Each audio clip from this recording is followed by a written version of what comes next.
বৃহস্পতিবার থেকে 10 দিনের জন্য আগরতলার শকুন্তলা রোড, ওরিয়েন্ট চৌমুহনী ও চিলড্রেন পার্ক এলাকায় শুরু হয়েছে চৈত্র মেলা।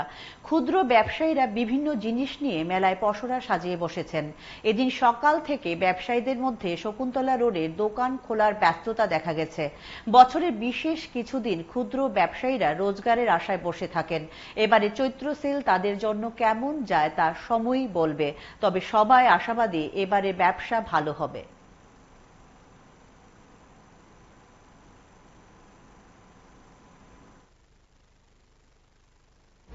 আমরা প্রতি বছর চৈত্র সেলের জন্য মিউনিসিপ্যালিটি থেকে জায়গা দেওয়া হয়। এটা নিয়ে এখানে আমরা ইলেকশন সেলে বসি। অনেক সুলভ মূল্যে জিনিস বিক্রি করা হয়। 70 টাকার উদ্দেশ্য বসে মানে দোকানদার বাড়িতে আছি, মানে দোকানদারি করুন, কাপড়ের দোকান। প্রত্যেক বছরে কি বল? হ্যাঁ, প্রত্যেক বছর বই মেলা করি অনেক বছর ধরে। এবার আমরা মেলা লেগে প্রস্তুতি নিচ্ছি।